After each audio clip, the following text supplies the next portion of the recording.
That morning, Joseph woke up before the sun rose, as he had every day since he was bought as a slave by Potiphar. The servants were still sleeping when he began to organize the day's tasks. The air in Egypt was dry, and the smell of the spices stored in the house mixed with the heat that was beginning to rise. Joseph was young, strong, and everything about him attracted attention. His disciplined manner, the way he spoke little but did everything with excellence. Potiphar's household had visibly prospered since he had taken on the responsibilities, but what no one there knew, or perhaps only one person knew, was that there was an invisible fire burning inside him, a kind of war he could not simply resolve with physical strength. It was a silent but constant struggle. The gaze of Potiphar's wife was no longer new to him. It began subtly. Comments, untimely compliments, unnecessary touches. Joseph avoided them, deflected, changed the subject, but she persisted. And on that particular day, everything was different. The servants had gone out, the house was strangely quiet, and he realized far too quickly that this was no coincidence. She was waiting for him, dressed provocatively, leaning in the doorway with a fixed and shameless look. Joseph's heart raced, not with desire but with alarm.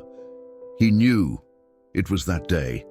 The conflict that had been growing inside him was now before his eyes, incarnate, palpable, inevitable. For a second, Joseph froze. It was not from doubt, nor from desire, but from the impact of seeing what he had avoided for so long take shape there without disguise, without half measures. She did not ask, she ordered. She told him to lie with her, as if she had already decided that this would be the day she would get what she wanted. Joseph looked around, but there was no one, no witness, no honorable exit. It was him, her, and the choice that would make that instant something common or something eternal. And that was when the real battle began. Not in the body, but in the mind. The temptation was not only physical, it was emotional, it was spiritual. It was the whisper saying, "You were betrayed by your brothers, sold as a slave, abandoned. Now's your chance to have something for yourself. No one will know." But Joseph knew. He knew that God was there, even in that silent place. He felt the weight of the divine presence not as guilt, but as an anchor. That war was not new. It had been growing for months. Every time her gaze crossed his, it was a test, and now it was its climax. When she approached and grabbed him by his garment, he did not argue. He did not preach. He did not try to persuade her. He simply escaped. He ran out, leaving the cloak in her hands. It was an impulse, almost instinctive, but it was real. That flight was not cowardice. It was courage in its rawest state. And although he did not know it at the moment, that isolated decision would become the key to unlock God's plan that would change the destiny of an entire nation. Potiphar's wife stood there for a few seconds, alone, with his cloak in her hands. Her face changed. That mix of frustration and wounded pride quickly turned to fury, and she screamed, loud, exaggerated, as one who already knew she would need to distort the story to protect herself. The servants ran back, and she already had her version ready. She said that Joseph had tried to force her, that she had screamed, and that he had fled, leaving his clothes behind. The lie came easily, because she knew it was her word against that of a Hebrew slave. And in that kind of society, the scales did not even need to be touched. They were already tilted. The eyes of some servants showed doubt, but no one dared to contest her. The tension was evident. Everyone knew something strange had happened there, but no one had the courage to say anything. When Potiphar arrived, the atmosphere was already charged. His wife was crying, acting outraged. And even though he knew Joseph's character, and perhaps deep down knew something was wrong, he had no choice. His honor was at stake. His look was harsh but confused.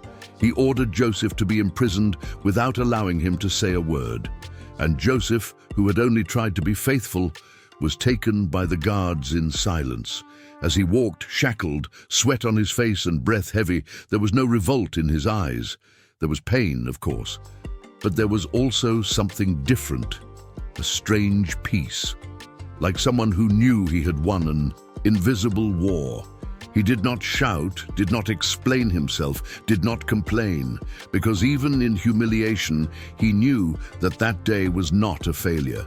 It was the beginning of something much greater that no one there could yet see. The prison where Joseph was thrown was not just a place of punishment. It was a forgotten place where men fell into anonymity and became statistics. The smell was damp, heavy, and the walls carried the groans of those who had already lost hope. But something there began to change from the first day Joseph arrived. He did not enter like a common prisoner, not because he received special treatment, far from it, but because his posture was different. He did not bow to despair like the others. He worked with what he had, respected the jailers, helped his cellmates, and little by little he gained the trust of everyone around. No one could exactly explain why they trusted a Hebrew accused of a serious crime so much. But there was something in him that brought peace, and that peace began to change the environment. The chief jailer, who had already seen everything in there, quickly realized that Joseph was different. It was not only the way he worked, but the effect he had on others. When someone arrived desperate, it was Joseph they wanted to talk to. When something needed organizing, it was Joseph they sought. And the most impressive, he never complained. He never mentioned the injustice suffered. He seemed to be carrying something greater, as if he understood that there was a purpose in that dark place. And while everyone expected him to break over time, he seemed to be being molded. That cell, which should have diminished him, was serving as a training ground. Joseph was being prepared, not only to get out of there, but to govern what no one yet imagined.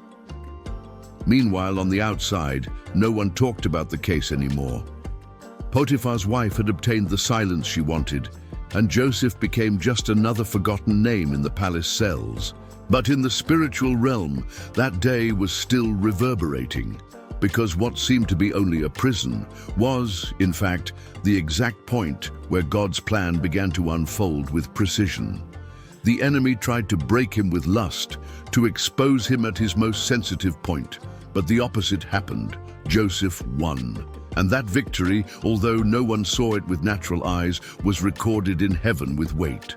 It was not just a flight, it was a decision that sealed the next step of his mission.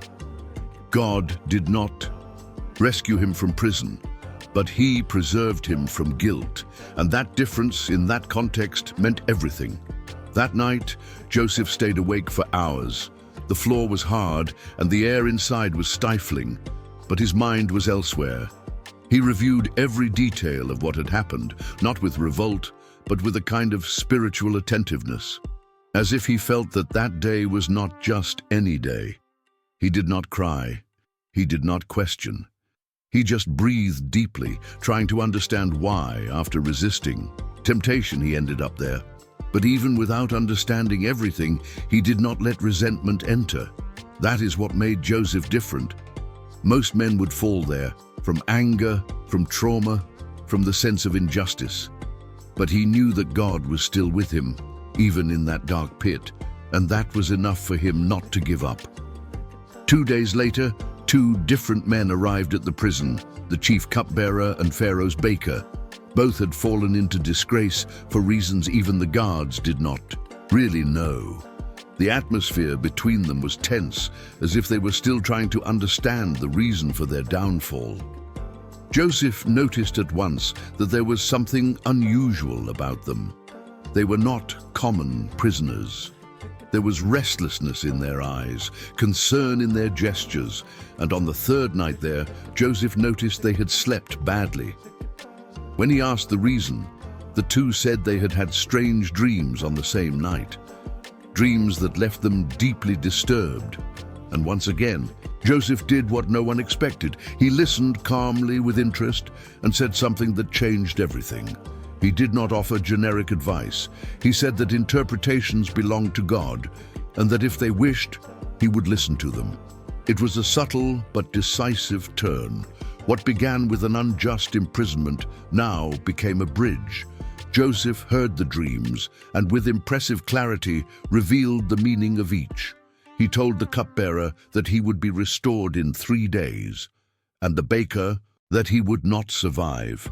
Neither reacted immediately, but the following days confirmed everything with accuracy.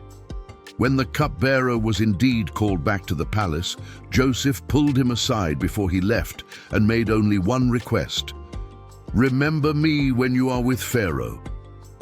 But he did not remember, at least not at that moment, and Joseph returned to his cell routine. But what few realized is that at that very moment, the purpose was advancing. Because now, unbeknownst to anyone, Joseph's name was planted inside the palace, and sooner or later he would be remembered because his struggle had not been in vain. Time passed slowly after that. Days dragged as if the hands of the clock did not move inside the prison. Joseph kept doing what he had always done, serving, organizing, listening. But silently, he waited. The cupbearer had disappeared in the palace, and no news came. It was as if everything had been erased. For anyone else, that would be reason for revolt. But Joseph had learned not to measure God's plans by what he saw in the moment. And even if he did not say it out loud, inside him there was a strange certainty. Something had changed. That day, when everything collapsed, was still the center of everything. The day he fled temptation and was thrown into prison for it continued to echo as if heaven were still working based on that decision. And the most striking thing is that that day, to this day, is not remembered as the day of Joseph's fall, but as the day he resisted. It is strange to think about it because no one there celebrated. There was no audience, no recognition. On the contrary, everything seemed to have gone wrong. But that day became the turning point of the story, because God would not use him despite his struggle. He would use him because of it. The temptation was not just an obstacle.